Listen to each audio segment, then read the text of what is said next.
श्री कृष्ण बोल रहे हैं कि कौन गुरु कौन शिष्य, तुम अलग भी हो क्या? आज वो मिट्टी मुझ में है, कल मिट्टी तुझ में होगी। घड़ा कभी ये नहीं कहता कि देख मैं कितना सुंदर हूं, क्योंकि उसे पता है अगले क्षण किसी के हाथ से छूटेगा और नीचे था गिरा और फूटा। ब्राह्मण दिखना बड़ा आसान है, तिलक लगा लो, धोती पहन लो, कुर्ता पहन लो, एक गमछा डाल लो, बड़ा आसान है। ब्राह्मण होना बड़ा मुश्किल है।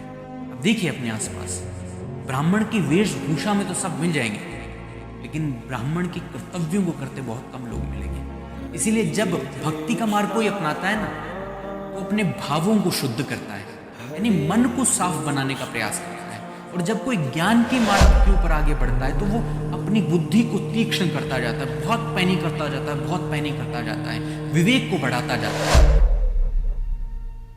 श्री कृष्ण कह रहे हैं कि भाई ये जो चीज है ना जो तेरे दिमाग में चल रही है, मैंने कैसे मार दूं, ये ऐसा नहीं है कि तू पंडित बन गया है। असली बात ये है कि तेरे मन ने, तेरी इंद्रियों ने बाहर के विषयों से संयोग किया है। तूने ये इतना बड़ा जो हुजूम देखा ना, वो डर गया बेटा, परेशानी आ गई है। अब तेरे भाव आ रहे हैं कि मैं कैसे भी करके यहाँ से बच निकल चलूं। सुख और दुख ये भी टेम्परेरी है। आज तुझे दुख हो रहा है तो अगले युद्ध में तुझे सुख होगा, उससे अगले में फिर दुख होगा। ये तो टेम्परेरी है। इसका इलाज सिर्फ इतना है, सहन कर, सिर्फ सहन कर, इसके सिवा कुछ नहीं।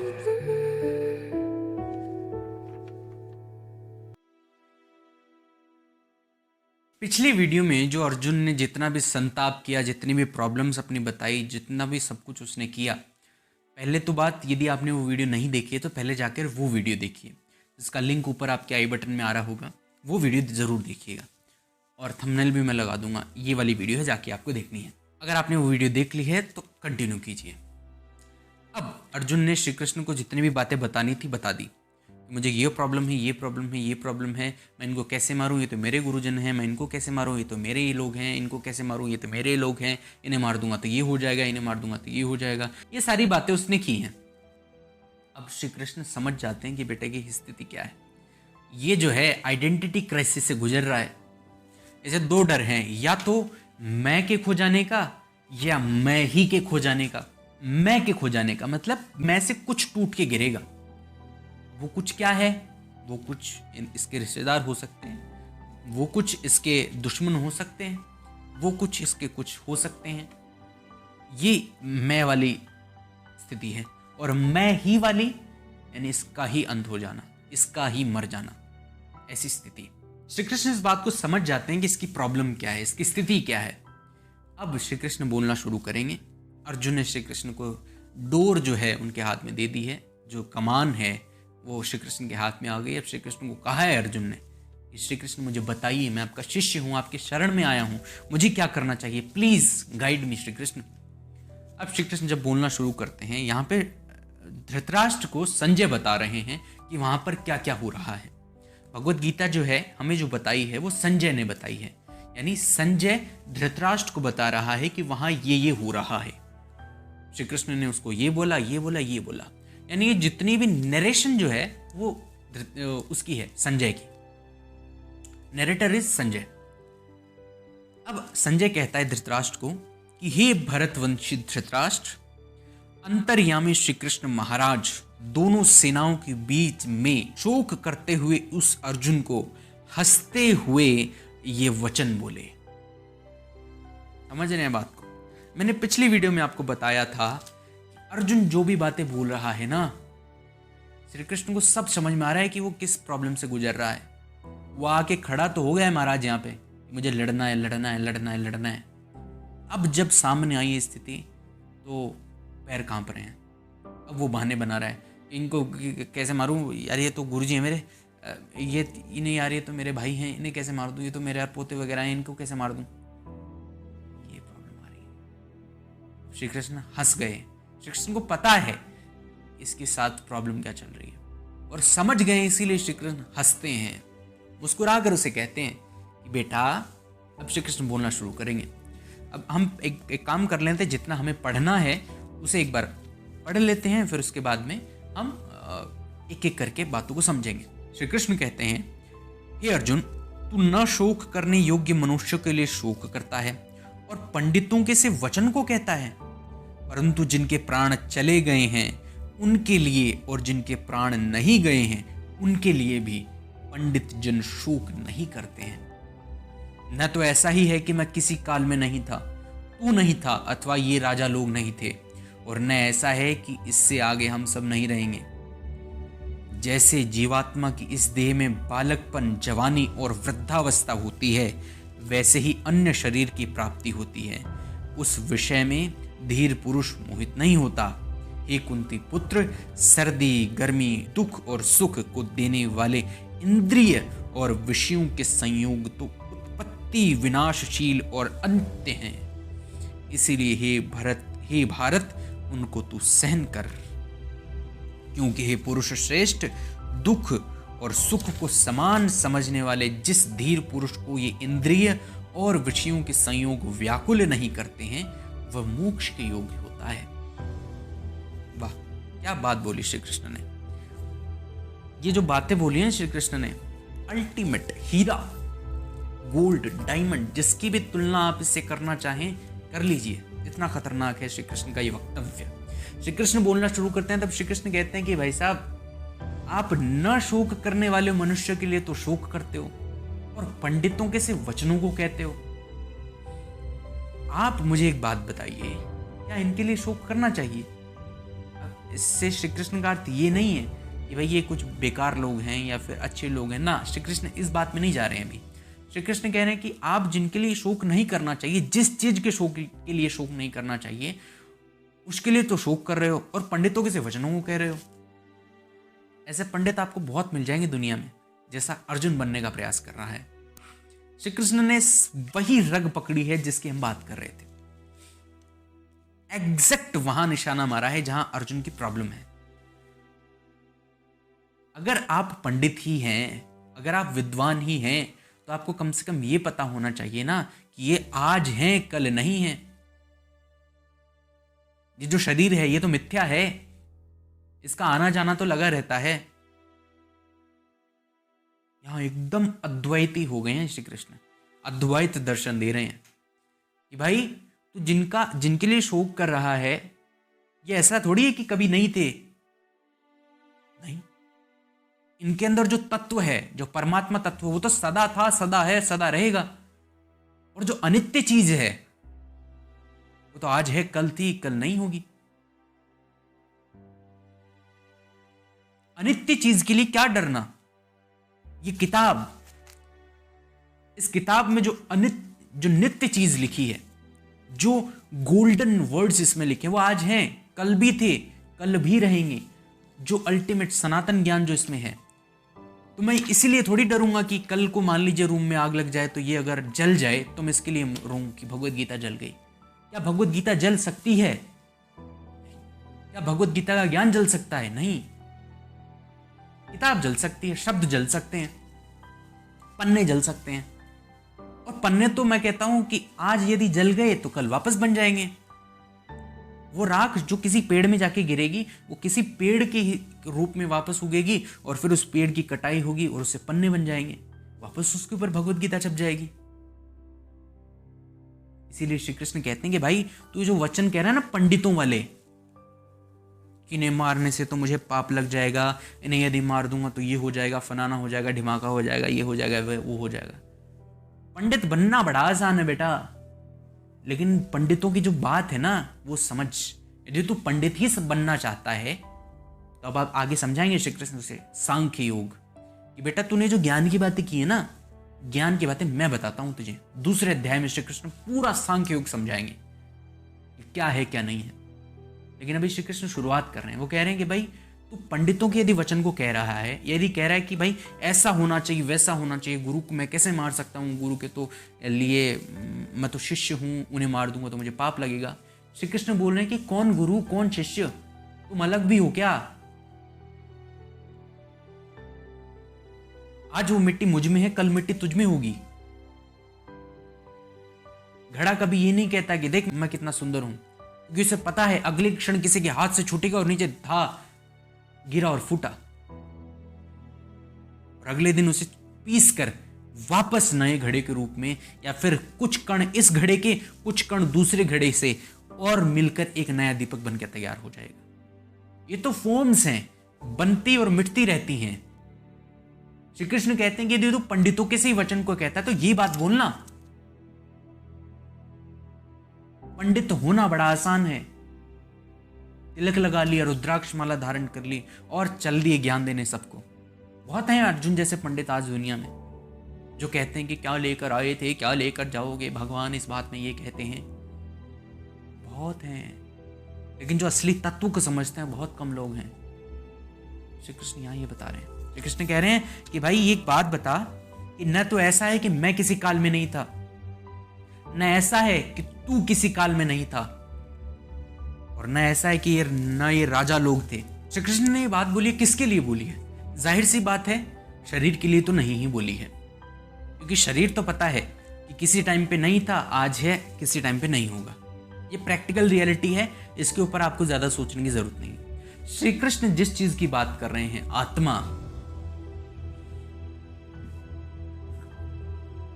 उसके बारे में तो अर्जुन बात नहीं कर रहा था। अर्जुन तो सिर्फ शरीरों को देख रहा था और फिर शरीरों के ऊपर ही अपनी बातों को घड़ रहा था कि भाई ऐसा कर दूंगा वैसा हो जाएगा, वैसा कर दूंगा वैसा हो जाएगा। पंडित दिखना बड़ा आसान है, पंडित होने में बड़ी मुश्किल आती है। ब्राह्मण होना बड़ा ब्राह्मण दिखना बड़ा आसान है।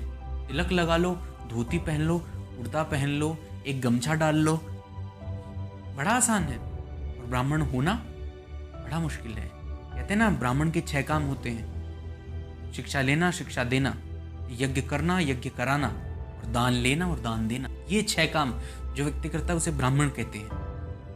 अब देखिए अपने आसपास, ब्राह्मण की वेशभूषा में तो सब मिल जाएंगे, लेकिन ब्राह्मण के कर्तव्यों को करते बहुत कम लोग मिलेंगे।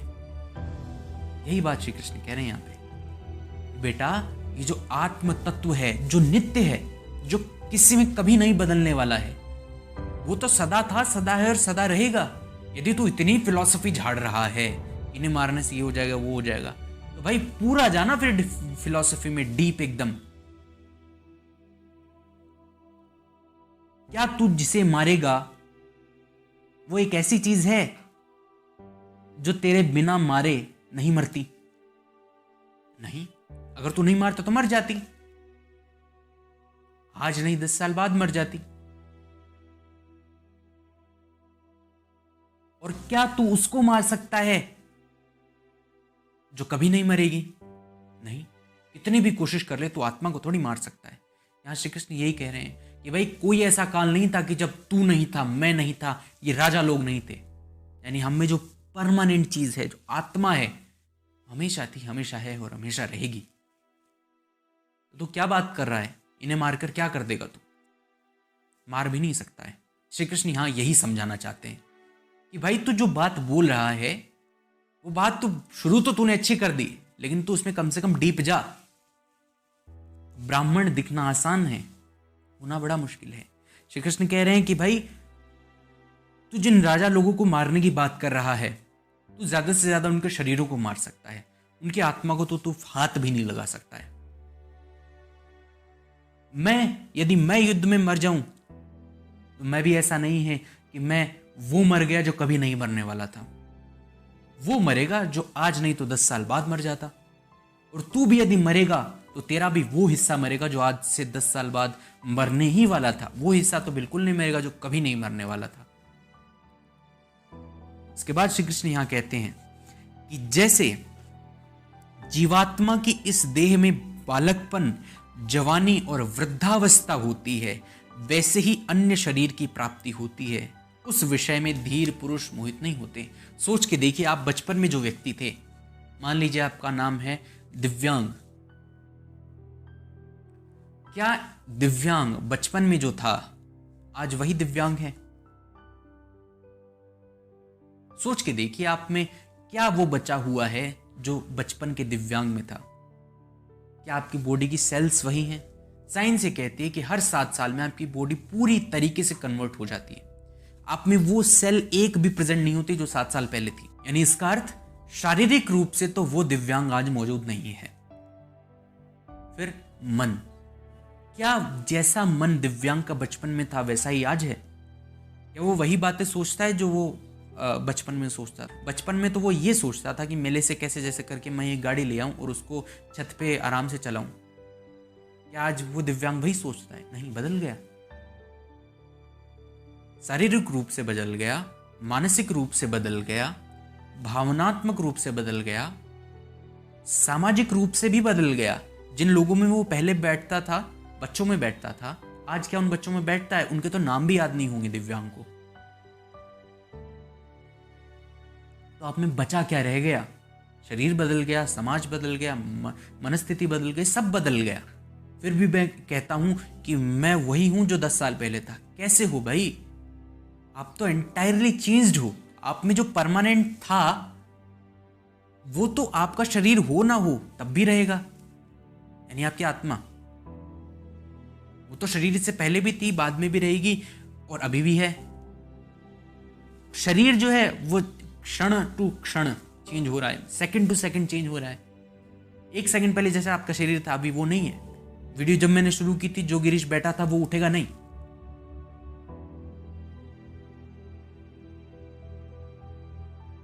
वृद्धावस्था में क्या वो दिव्यांग वही रहेगा जो आज है? नहीं। तो ये जो चेंजेस हैं जीवन के, शारीरिक चेंजेस, मानसिक चेंजेस, भावनात्मक चेंजेस, साइकोलॉजिकल चेंजेस, ये जो चेंजेस हैं, आत्मा को छोड़कर जो कुछ बदलने वाला है वो बदलेगा। तुम ना बदलोगे उसे जानबूझकर तो वो अपने आप ही बदलेगा। धीर पुरुष जो होते हैं वो इन चीजों से को लेकर अधीर नहीं होते हैं, टेंशन में नहीं आते हैं कि भाई वो दिव्यांग कहाँ चला गया जो 10 साल पहले था। उसे पता है कि वो तो बदलना था और ये परमानेंट भी नहीं था। इसीलिए आप देखते हैं कि जो ज्ञानी पुरुष होते हैं ना, वो अपने शरीर का इतना ध्यान नहीं रखते हैं। शरीर इन द सेंस फिटनेस का नहीं, दिखने में वो कैसे दिख रहे हैं इसका ध्यान नहीं रखते हैं। वो कहीं भी कोई भी फटा कुर्ता पहन के चले जाएंगे, कुछ भी करने लगेंगे, मतलब कुछ भी छोटी से छोटी चीज आप जो कहेंगे, धरती में गड़ा हुआ जिसे कहते हैं ना, वैसे डाउन टू अर्थ ऐसे होने लगते। उन्हें पता है everything is temporary, nothing is permanent except my atma. तो श्री कृष्ण यही बता रहे हैं, बेटा तू जिन चेंजेस की बात कर रहा है ना, जिस चीज की बात कर रहा है कि इन्हें मार दूंगा तो ये हो जाएगा, कुछ नहीं होगा। तो ये तो बात तू छोड़ ही दे कि तू कम से कम ये मुझे तर्क देगा और तू फिर बच जाएगा। अब श्री कृष्ण मेन बात पे आते हैं। श्री कृष्ण कहते हैं कि भाई सुन, तेरी असली प्रॉब्लम पता है क्या है? असली प्रॉब्लम ये है कि आज तेरे मन में जो भाव आ रहे हैं ना, उनके अकॉर्डिंग काम करने का प्रयास कर रहा है। और ये बात श्री कृष्ण सिर्फ अर्जुन के लिए नहीं कह रहे हैं, ये बात हर किसी के जीवन में लागू होती है, हर किसी के जीवन में, एवरीबडी। क्या कहते हैं श्री कृष्ण? कहते हैं कि हे कुंती पुत्र, सर्दी, गर्मी और सुख और दुख को देने वाले इंद्रिय और विषयों के संयोग तो उत्पत्ति विनाशशील हैं और अनित्य हैं। समझिए इस बात को कितनी गहरी है। श्री कृष्ण कह रहे हैं कि भाई सर्दी, गर्मी, सुख और दुख को देने वाले इंद्रिय और विषयों के संयोग, इंद्रिय और विषयों के संयोग क्या है ये? इंद्रिय, इंद्रिय मतलब मेरी जुबान, मान के चलते हैं। विषय, विषय है बाहर पड़ा रसगुल्ला। इंद्रिय मेरी जुबान, विषय बाहर पड़ा रसगुल्ला। अब श्री कृष्ण क्या कहते हैं? इनका संयोग, इनका मिलना, इनका मिलना ये तो उत्पत्ति विनाशशील और अनित्य हैं। उत्पत्ति होगी इसकी, विनाश होगा, और ये अनित्य है, हमेशा नहीं टिकेगा। आएगा, खाऊंगा, खत्म। सिर्फ रसगुल्ले का एग्जाम्पल नहीं, हर कुछ जो आपकी इंद्रियों से रिलेटेड है। अब इंद्रियों से आप जो कुछ देखते हैं उसको प्रोसेस आपका मन करता है। जैसा आपको आपकी इंद्रियों को लगता है वो आपसे वैसा करवाना चाहती है।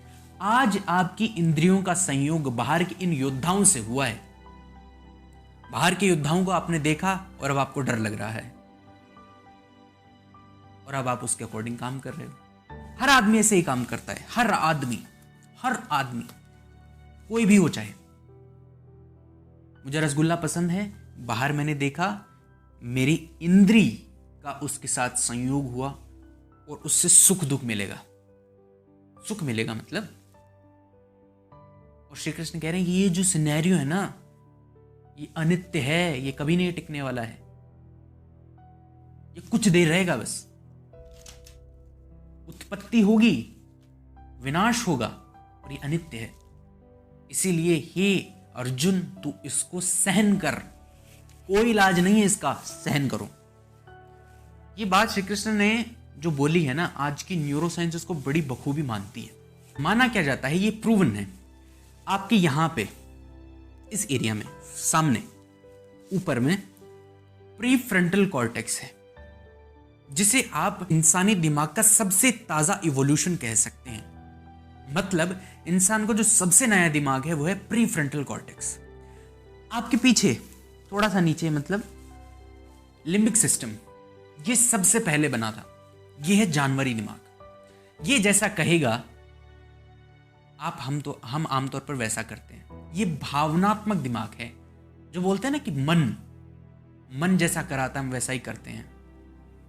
मन कहां पर है?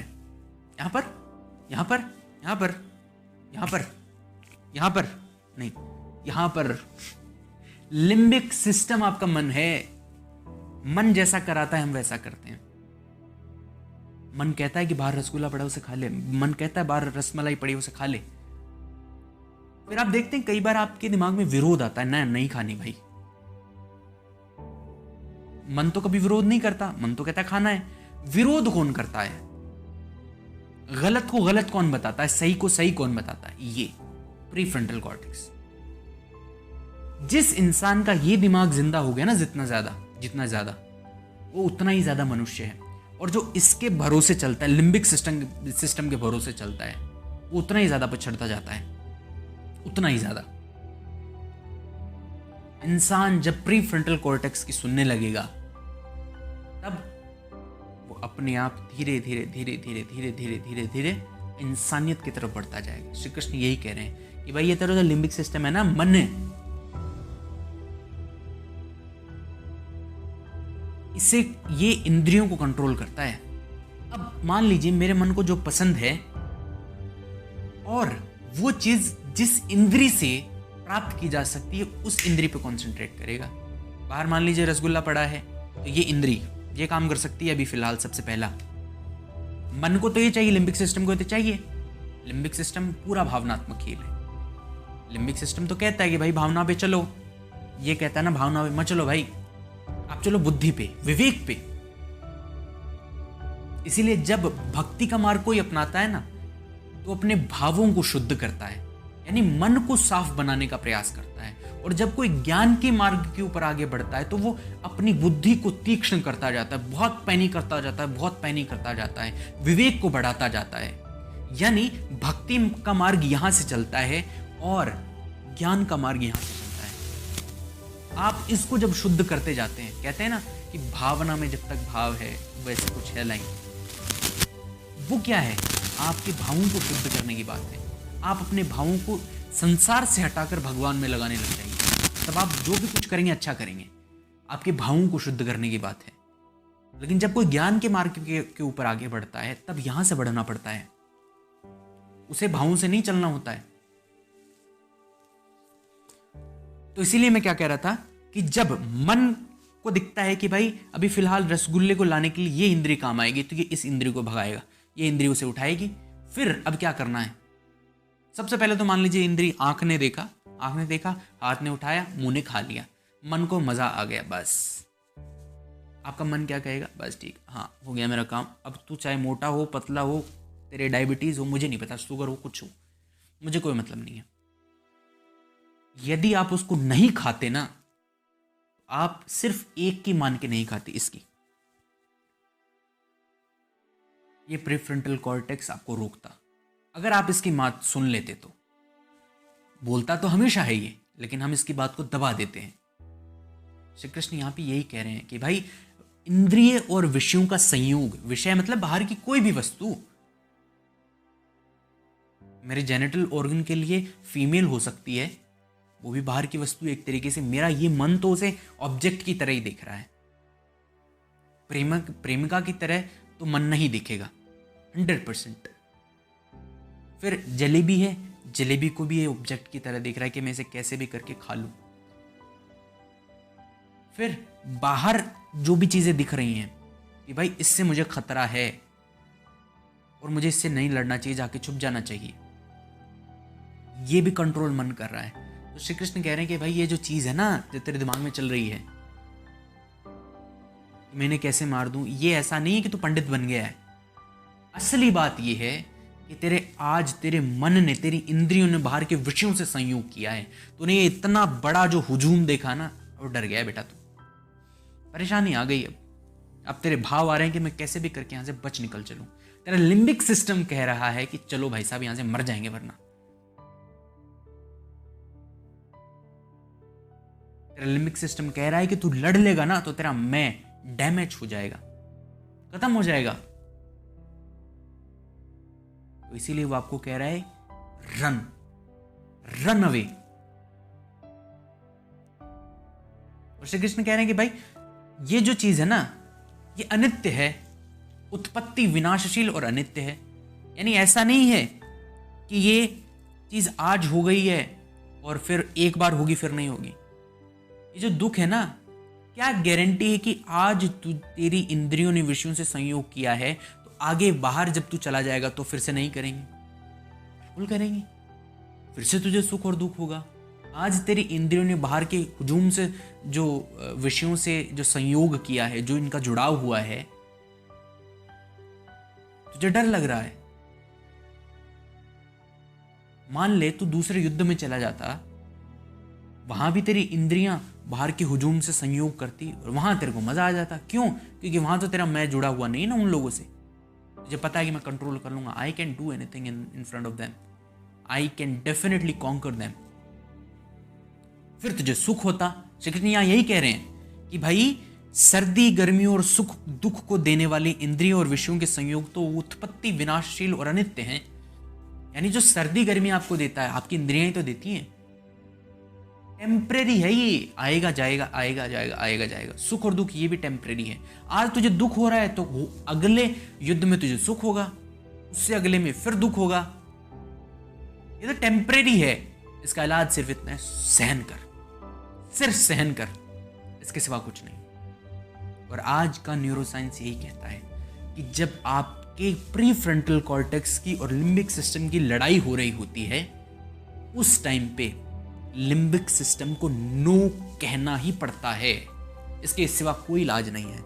जितना आप अपने लिम्बिक सिस्टम को नो कहते जाएंगे, उतना आपका प्री फ्रंटल कॉर्टेक्स मजबूत हो जाएगा, उतना ज्यादा आपके जो न्यूरॉन्स है ना,